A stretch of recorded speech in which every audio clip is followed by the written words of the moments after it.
With 1 week left in the 2025 regular season, we now know the Raiders will pick either number 1 or number 2 in April's NFL draft. That plus more comes up on Tuesday's edition of the Locked On Raiders podcast for December 30th, 2025.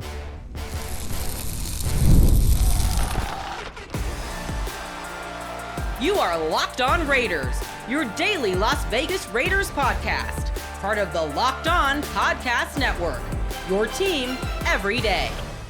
And welcome in, Raider Nation, to another edition of the Locked On Raiders podcast, part of the Locked On Podcast Network, your number one sports podcast network out there. We're very proud of that. We're also very proud of the fact that this show continues to grow each and every day because of your consistent support and the great job that my man Ari does behind the scenes, making sure we look good and sound good. So we shout you out, Raider Nation. We also shout out my man Ari. Again, does a fantastic job. We definitely appreciate him. We couldn't do it without him. So he's on Twitter. If you want to check him out, at Ari Produces, you can hit me up as well, at your boy Q254. And if you want to be a part of the show, we got the Locked On Raider podcast voicemail line for you, 707-654-4693. As normal, we will close out the show hearing from you. A lot of great feedback based off of everything we've been talking about. Calls, texts, we'll try to squeeze in as many as possible as we close out the show. Segment number 2, we'll talk about the opportunity that the Raiders are going to have this offseason, an opportunity that, well, they just haven't had in quite a while, and hopefully they can make the right decisions and get things turned around sooner rather than later. But I'll explain what I'm talking about and how they can go about making some of those right decisions, what I feel like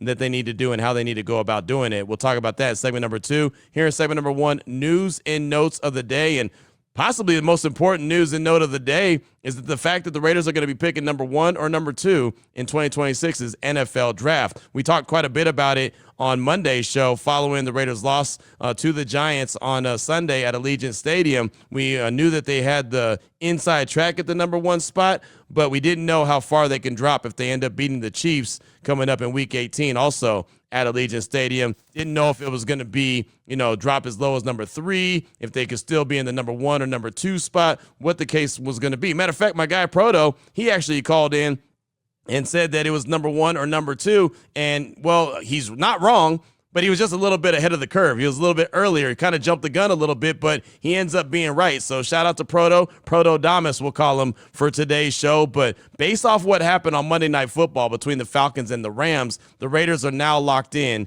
to either the number 1 or the number 2 spot in the upcoming draft. Not a bad place to be as far as I'm concerned. Field Yates from ESPN, he tweeted out, with the Falcons win tonight, the Jets no longer have a shot at the number 1 pick in the 2026 NFL draft. It'll belong to either the Raiders or the Giants, with Las Vegas having a strong inside track to pick number 1. Bottom line, you will lose the game on Sunday to the Chiefs, and you're going to get the number 1 overall pick. You'll be in total control of the upcoming NFL draft.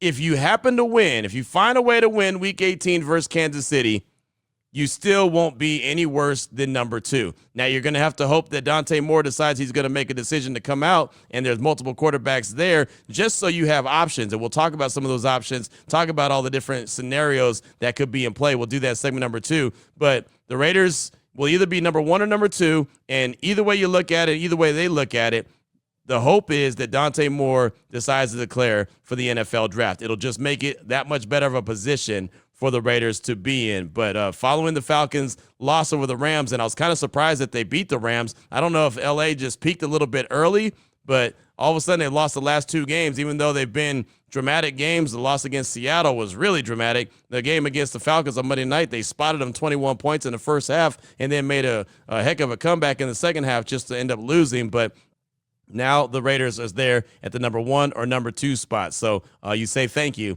to the Atlanta Falcons. Again, we'll talk more about that coming up in segment number 2. Also, wanted to go ahead and pass along. We met with head coach Pete Carroll on Monday at the practice facility, as he meets every single Monday following games. And, there was conversation about what he's expecting in Week 18. Does he have the backing of the front office and ownership and all that? But most importantly, at least to me, was Maxx Crosby. And he was asked multiple times about Maxx. Maxx was, in fact, back in the building on Monday, so that's good. Obviously, he wasn't at the game on Sunday. There was a lot of conversation about that. Pete Carroll said that they were texting on Sunday night, back and forth. And then I just asked him the question straight up, was those text messages, was that interaction, was that positive? And he said, me and Maxx are on the same page. We see eye to eye. So Maxx back in the building. Do that with what you may. They hadn't had a conversation yet, but they had positive interaction between each other, according to head coach Pete Carroll, and they're both on the same page. Now, the question about that is, and it sounds like to me that, with the way that he was answering that, it kind of just furthers the conversation that wasn't a decision to shut Maxx Crosby down. That wasn't a Pete Carroll decision. That came from upstairs. That came from the front office, John Spytek and company. And, and just especially when him saying that they see eye to eye. And then Bill Williamson, who actually, funny, believe it or not, used to host this show. He was the first host of the Locked On Raiders podcast. He tweeted out, will it matter in a week what Carroll's relationship is with Crosby? This seems bigger than a coach who may be in his final days with the team. And that, again, was Bill Williamson on Twitter. And I quote tweeted and I was like, yeah, that's one of the questions that I have. I've asked multiple times now about the relationship. I asked last week on Friday when we found out that Maxx left the facility after finding out that he was being shut down, and then asked him if there was positive interaction, because right now he is still the head coach. And I do want to get those answers just to kind of see and gauge where they are. And every time that Pete Carroll basically says that, hey, we're on the same page, we see eye to eye. He was upset when he found out the news about Maxx Crosby being shut down as well. To me, it goes back to the conclusion that Pete Carroll did not make the decision to shut down Maxx Crosby. And again, he's been trying to win every single game. I don't think this 2-14 record is on purpose. I guess there's some people out there thinking that Pete Carroll was hired to tank this season and put the Raiders in this position. I don't believe that at all. Pete Carroll that's not in his DNA. He's been trying to put this team in position to win. They just haven't won games. And it might end up working out to be a blessing in disguise when it's all said and done, because of what we'll talk about coming up in segment number 2. But again, Maxx was back in the building on Monday, and we'll see what that means moving forward. We'll know, obviously, after this Sunday's game against the Chiefs, is Coach Carroll going to be around? Will the Raiders take a couple days to make a decision? Will they make a decision really quickly? Like, all that's going to work itself in the wash, out in the wash. So as much as we could speculate and talk and, spitball back and forth, we'll know the answer to that question sooner rather than later. Also, something that I should have passed along on Monday's show, and I didn't because, knocked out this podcast before the information was actually released. The Raiders and Chiefs kickoff time is, in fact, on Sunday, 4:25 Eastern, 1:25 Pacific time on January 4th on Sunday. So there was questions if it was going to be Saturday or Sunday. I had mentioned it on Monday's show that we'll find out. I believe it was going to be on Sunday, and in fact it is. And we found that out after the Sunday night football game between the Bears and the 49ers. That game that the 49ers won on the last play of the game was a crazy game. But January 4th, official on CBS. Of course, you can listen to it on Raider Nation Radio 920 as well. But 4:25 Eastern time, 1:25 Pacific time. Coming up in segment number 2, the Raiders have an opportunity to do something that they haven't had an opportunity to do in a very long time. We'll break it down, talk about how they do it. Coming up in segment number 2 of today's Locked On Raiders podcast. Before we get to that, though, I do want to tell you about one of the great sponsors we have here on the show, and that's Gusto. Let's be real. No one starts a business for the joy of calculating tax withholdings or managing payroll spreadsheets. That's where Gusto comes in, to take the stress out of payroll, benefits, and HR so you can focus on running your business and supporting your team. Gusto is the all-in-one remote-friendly payroll and HR platform that makes managing your team simple, transparent, and fast. So whether you're hiring, onboarding, or paying employees, Gusto helps you do it all from one place without the hassle or hidden fees. Gusto's automated tools like offer letters, onboarding materials, and direct deposits save you hours each and every week. And knowing you can reach a certified HR expert anytime will give you real peace of mind. What you need to do is try Gusto today at gusto.com/LockedOnNFL and get 3 months free when you run your first payroll. That's right. 3 months of free payroll at gusto.com/LockedOnNFL. One more time for the folks in the back row, gusto.com/LockedOnNFL. All right, Raider Nation, here we go. Segment number 2 of today's Locked On Raiders podcast. Want to talk about the opportunity that the Raiders will have this offseason to try to get things turned around sooner rather than later. And look, the Raiders, as I mentioned in segment 1, they didn't come into this season thinking they were going to be a 2-15 team or a 2-14 team as they currently stand, possibly at best 3-14, right? And be picking number 1 or number 2. But that's where they're at. And for so many years, the Raiders have hovered around kind of what I thought they were going to do this year. Remember when Pete Carroll got hired and we started talking about the expectations of the team? I kept saying 8 wins, 8 wins, 8 wins. Well, you know what that would have done? That would have put him around pick number, 10, 11, whatever. Kind of the same old for him, right? Just where they've been. They hover around anywhere from number 6 overall where they picked last year when they drafted Ashton Genty to, number 13 where they picked the year before when they drafted Brock Bowers. So they've been hovering in that area.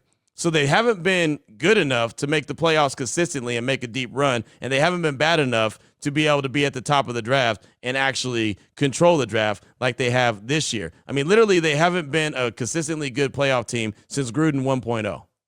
Right? I mean, that's just realistically, that's what it is. And they haven't been at the top of the draft like this since they drafted Jamarcus Russell, number 1 overall. Of course, the Robert Gallery pick when they were, number 2 overall then. That was many moons ago as well. So if I'm talking about Gallery and I'm talking about Russell, you know how long ago that was. But currently they have draft picks, 10 draft picks based off of the, couple comp picks that they're going to get. And again, they're going to be number 1 or number 2 in every single round. They currently have $104 million in cap space, $76 million in effective space, but they're only second behind the Tennessee Titans as far as cap space in 2026.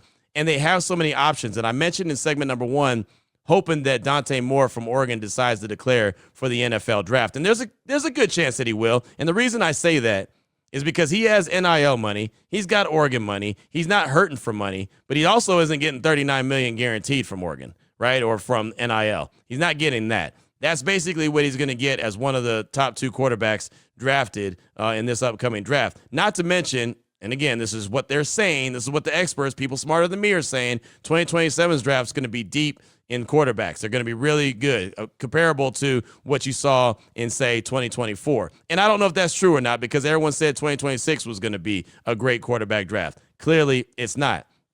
But with that being said, and that knowledge and with that information being out there, Dante Moore might say, hey, I don't want to, end up as the 3rd, 4th, or 5th best quarterback. I'd rather be number 1 or number 2. And there's a chance if he does declare, he could go number 1.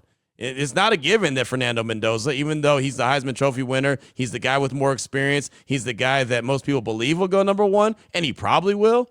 But that's not a guarantee at this stage of the game. So Dante Moore could say, hey, man, right now I'm in high demand because I'm a quarterback. It's the position that every team needs. I can really go and make some serious coin, $39 million, fully guaranteed. So there's a good chance that he'll come out, but the Raiders really want to have him come out, not necessarily just so they can get him if in fact they like him, but because they have that much more control if he does come out, because then you have options. Right. And if you aren't sold on one of those quarterbacks, I've said it many times, you could always trade back, and you don't have to trade back far. Like we know, again, according to Field Yates, the Jets have no opportunity at the number 1 spot. The Raiders could say, hey, you know what? We could trade back to number 3, pick up a couple extra picks, right? Whether they're 1st round picks or early 2nd round picks, whatever the case may be, and still end up with our guy. Say their guy is Dante Moore. It just gives them options, but it gives them an opportunity to get their quarterback of the future. Again, they haven't been bad enough to really be up in that position. And we've talked about it many times. Well, just trade up, whatever you have to do to trade up. Remember, that's what I said last year at the scouting combine when they found out they weren't getting Matt Stafford. I said, well, you know what? Screw it. Just whatever it takes to get up to the number 1 spot, go trade up to the number 1 spot, go get Shedeur Sanders. Obviously, they didn't. They went and got Geno Smith, and Shedeur would have been available anytime. They picked 7 times before he went to the Cleveland Browns. Obviously, I missed on that one. So that I'll take that one. That's fine, right? Many people believe that Shedeur was going to be good, and maybe he will be, but I don't think anyone thought he was going to be a 5th-round pick. But if the Raiders wanted him, they could have had him, and any team could have had him many times. They chose not to, and Cleveland ended up getting him, and maybe it ends up being a really good pick for him. Maybe it doesn't. Who knows? It's only a 5th-round pick, so if they whiff on that, they don't feel as bad. But now, in this situation that they're in, having the number 1 or number 2 overall pick, they don't have to worry about trading up or giving up some big assets. Like there's been conversation about, well, trade Maxx to, like when Jaden Daniels was coming out, trade Maxx to the Commanders and get their number 2 overall pick and take Jaden Daniels. You don't have to worry about that either, right? And with all the salary cap space that they have, you can go and get a couple starters along the offensive line. You can go get some defensive help, and they need help all over the defense. D-line, linebackers, secondary, right? All levels of the defense needs help. With that salary cap space, they can do that. With some of the young guys that are trying to progress and be part of the solution that I talk about all the time, that can help out like the offensive line. Like Caleb Rogers, I think that's a guy. I think that's a real deal dude that's going to be a starter for the Raiders on their offensive line next year. Charles Grant, I know he hasn't got a lot of burn. He only had about 6 or 7 snaps on Sunday against the Giants. They feel really highly about him. Everyone I talk to that talks to people in the organization is like they really like Charles Grant and what he could bring to the table. There's a good chance. And look, again, this is just me, relaying what I've heard. There's a good chance he could potentially be the right tackle of the future, the starting right tackle next year. Then all of a sudden you have Caleb Rogers and Charles Grant. I know that's a lot of youth on the right side of that offensive line, but if you have that, then and those guys are part of the solution. Now all of a sudden you look and say, okay, what are you going to do at the center position? Is that JPJ? Does JPJ go to the left guard spot when he comes back healthy? You have Colton Miller. He's getting a little long in the tooth. You're going to have to address that position sooner rather than later. But you can go and pick up a couple of starters along that offensive line, and now you go from having a real suspect offensive line that can't block me from getting to the quarterback or stopping the running back, or at least getting there. I ain't gonna stop nobody, but you know what I'm saying. I mean, they've been a carousel really all season to what looks like could be a dominant offensive line, really, really strong. Even building a bully up front, which is what you need.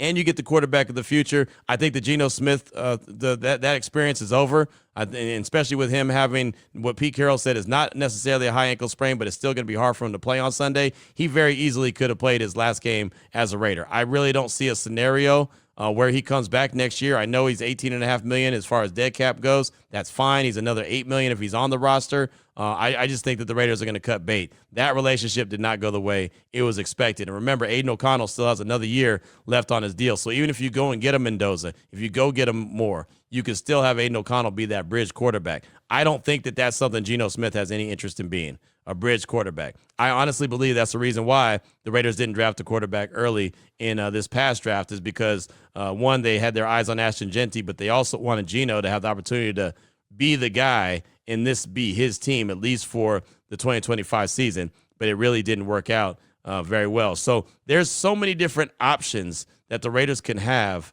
now that you know for a fact they're going to be at the number 1 or number 2 spot. Even if they end up being at the number 2 spot and Dante Moore does declare, they still could end up with their franchise quarterback. He's younger. He doesn't have as much experience as Fernando Mendoza. It might take a little bit more time for him to get ready to be, the quarterback, just like Jackson Dart, where they have him, 4 games before they had him actually out there playing. And other quarterbacks, we've seen them sit for a little while until they got comfortable and let them go. That could be the case with Moore. Maybe even let him go, 6 or 8 weeks. Maybe they sit him on the bench until the bye week. I mean, there's again so many options that they'll have, but they're in a position where you can get this thing turned around, but you've got to check all the boxes. You've got to be on the same page, and you've got to make the right decisions, right? If you're going to go out and spend big and really spend a lot of money in salary cap, you've got to get the right players, right? Don't get guys that are just looking for paychecks, guys that are, trying to, cash in one more time or whatever the case may be.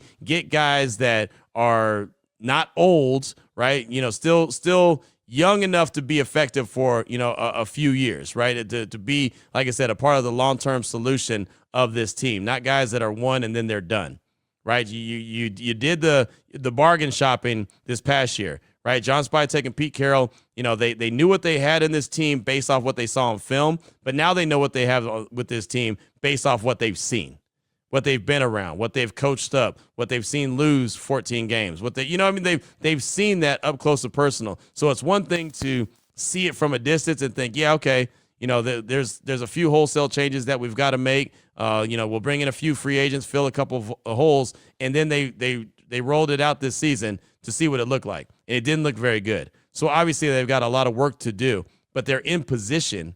First time in a long time, they've been in position to actually put in that work this offseason. And if John Spytek takes the same approach that he took while he was a member of the Tampa Bay Buccaneers, turning that franchise around and really turning the roster over to make it a youthful roster. Obviously, there's some guys on the team right now that they could build around, but if you can get this thing turned around with, with your draft capital that you have and some really smart free agency picks, and now you also get your quarterback of the future, you have so many different options, and it makes this job that much more attractive if, in fact, they do decide to move on from head coach Pete Carroll. Now a young up-and-comer says, hey, I could pick my quarterback. I can design this around him, what he does really well. I can build this team in my vision alongside John Spytek.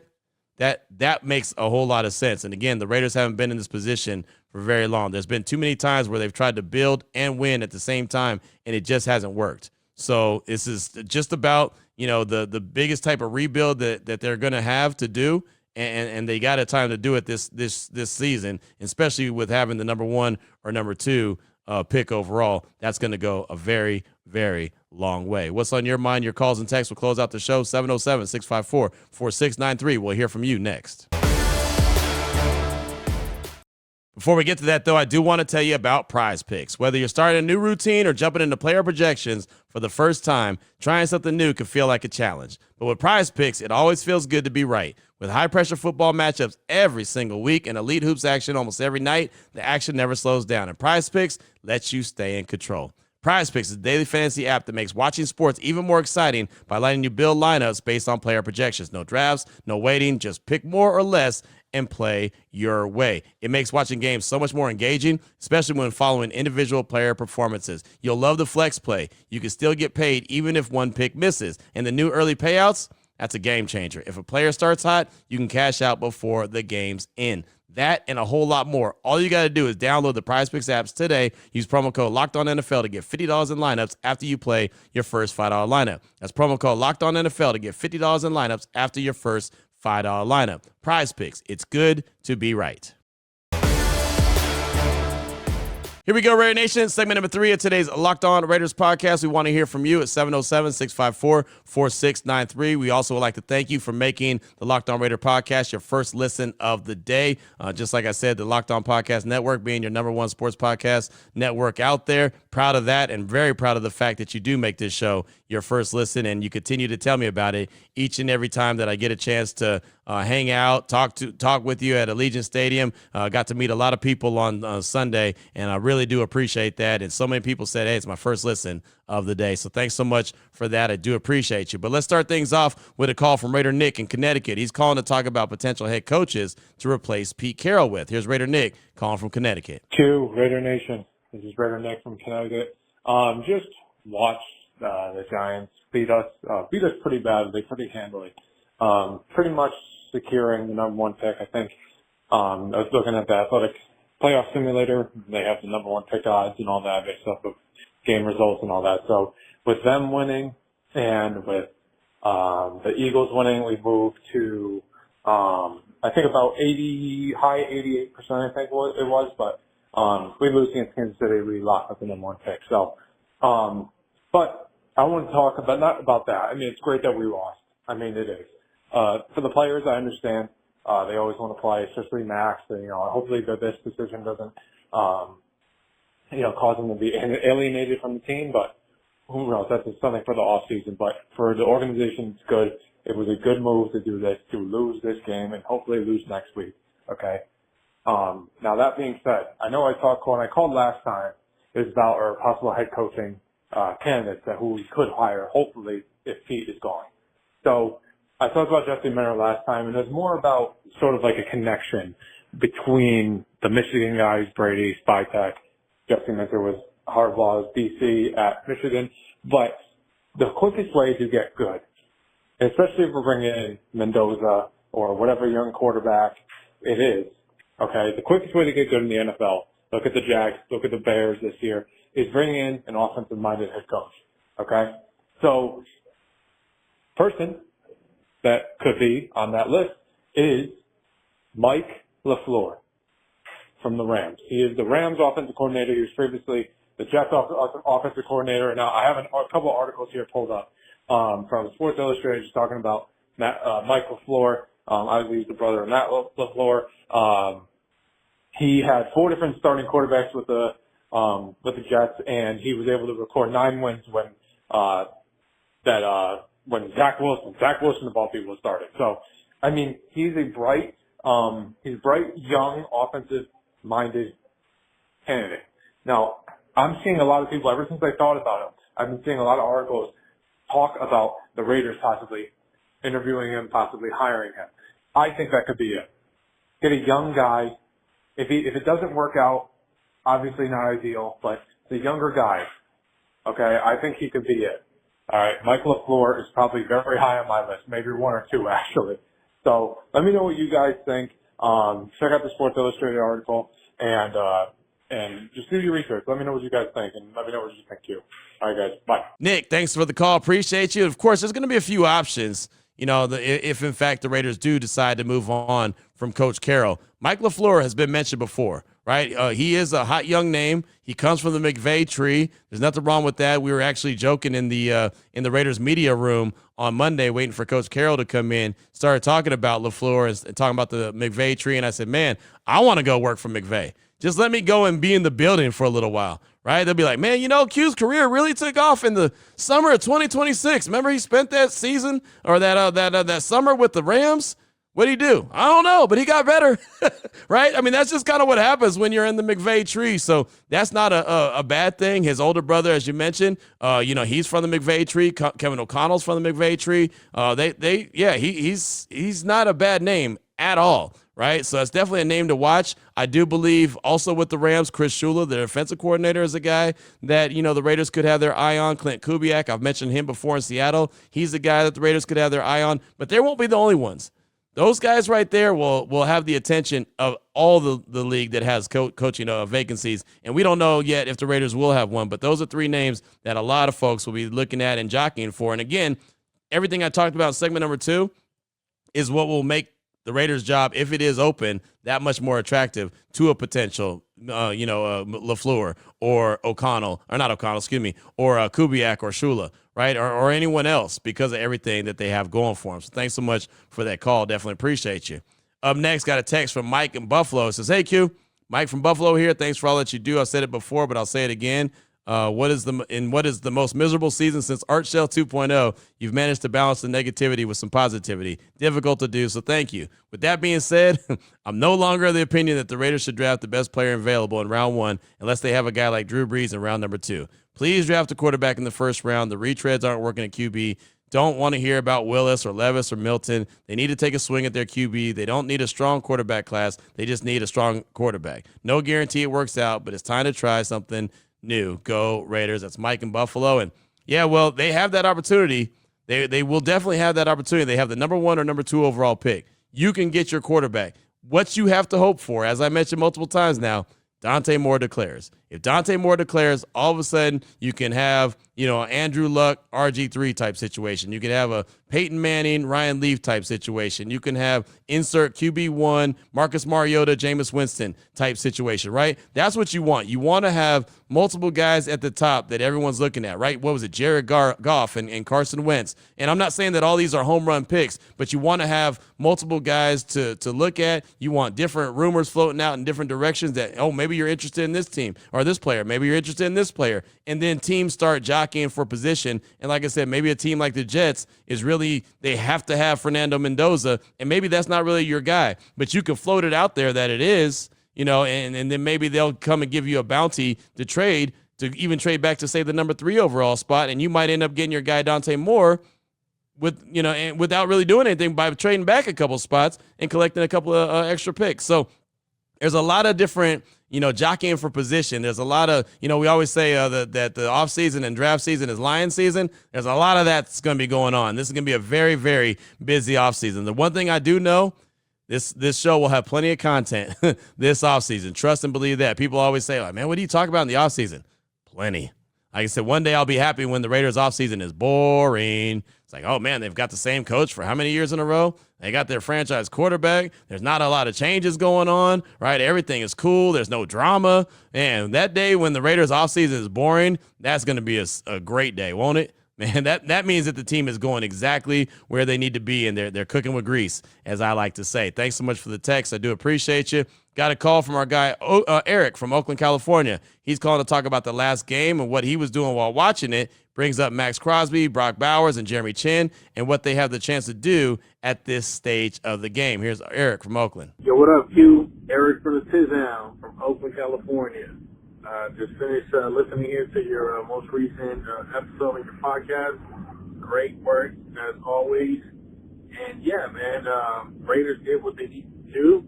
I caught myself cheering for the opposing team while I was watching this game this past Sunday. But, what needs to be done happened. I'm glad that we're able to put Maxx Crosby on IR. I'm glad they put Brock Bowers on IR and Jeremy Chin, our best players, because at this point, really, we have an opportunity to grasp the first overall pick, and it's there for our grabbing. Let's go ahead and take it. There's no point in jeopardizing your best players, maybe some draft, possible capital in Maxx Crosby, some solid trade bait. And speaking of which, if the Raiders were to get the first overall pick, I called a couple months ago and I said, we might just have to end up trading Maxx Crosby so we can move up to the first overall pick. Because what the Raiders do every single year is they win countless games at the end of the year. Therefore, we're picking 8, 7, 10, 12, 13. When HP was at the helm the previous year, this is what he should have done. He should have tanked. He didn't, lost his job, regardless, and we picked number 6. Okay. As far as Maxx Crosby, if we have the first overall pick, back then I said, let's trade him to move up to the first overall pick. But now, honestly, I'm saying, let's go ahead and trade him. Why can't we get two first-round picks for Maxx Crosby, and we'll have a total of 3 first-round picks? We'll get our franchise quarterback, maybe a really good offensive lineman, maybe 2, and a solid wide receiver in the first round. Or maybe we get a first and a second, and then we can just stack up our draft picks. That's a great way to rebuild. Look, man, we haven't won in the last 10 years with Maxx Crosby. It's not going to change when he's the only dominant player on our squad. Anyway, that's my 2 cents on that. Q, keep doing your thing. Much love. Eric from Oakland, out. Eric, thanks so much for the call. Appreciate you, my man. And it's like you're reading my mind, right? When it came to the fact that the Raiders have not been bad enough to be in this position since they, drafted Jamarcus Russell number 1. And they haven't been good enough to be in the playoffs consistently since John Gruden 1.0, right? And we all know that's many, many moons ago, right? The Raiders really can start to right the wrong that has been mediocre and bad football, right? I don't think that there's a world that trading Maxx is something that they do unless he ultimately asks for a trade. I don't think that that's something that they have to do, something that was talked about quite a bit so they can go get their franchise quarterback. Now they can have their cake and eat it too, just to be as blunt as possible. They can do that with, Maxx Crosby in the mix and still get their franchise quarterback because they're guaranteed the number 1 or number 2 spot in April's draft. So, and I don't think that Maxx is going to ask for a trade. I really don't. I know a lot of people were concerned because he left the facility, but that's a competitor. That's a dude who wants to play at all costs. And, if he had to leave and not be at the game on Sunday, that's okay. Not a big deal. He's still the team leader as far as I'm concerned. We get one more text in. We'll close out with a text from Fred in Bakersfield. What's up, Q? We can keep it simple and just take the quarterback at 1 and best player available at a position of need in the 2nd and 3rd rounds. In the rounds after that, scouting department needs to shine. No experiment projects, just trying to find some diamonds. No need to keep Pete due to his limited time that he has left. Let the quarterback learn under an offensive coordinator that we know is going to be here with the new coaching staff at least 3 or 4 years. Also, last bit, I hope they address the offensive line of free agency before the draft. Don't sign backup players hoping a resurgence of their career. Sign top-level offensive linemen. Anyway, Q, thank you and Ari for all that you do. Go Raiders. That's Fred from Bakersfield. Yeah, the Raiders need blue chips. They need blue chip players. They need blue chip guys on the offensive line. They need blue chip guys on the defensive line. That's what they need. They don't have enough blue chip players. Right now, they have Maxx, they have Brock, and we think they have Ashton as far as blue chip players. Outside of that, I think Colton Miller is a really good player. I wouldn't necessarily call him a blue chipper. I'm talking about really good players, guys that are, top-notch players, guys that other teams would really covet if that player was available. Right now, it's Brock, it's Maxx, and potentially Ashton, right? And we haven't really got to see it in full display with Ashton just because of the status of the offensive line. But I do believe that the Raiders, as I mentioned in segment number 2, will pick up 2 or 3 starters along the offensive line, and they do that in free agency. You'll kind of have a good idea of what their plans are for April's draft and the direction that they'll go. But thanks so much for that text. I do appreciate it. We got a call from DB Cooper from Hemet. We'll get that coming up on tomorrow. We'll get more calls and texts. We'll have more news and notes, and we'll give a few New Year's resolutions for the Silver and Black as it will officially be the final day of 2025. So until then, Raider Nation, take care of yourself, take care of your family, love on your family. Most importantly, as always, Just win, baby.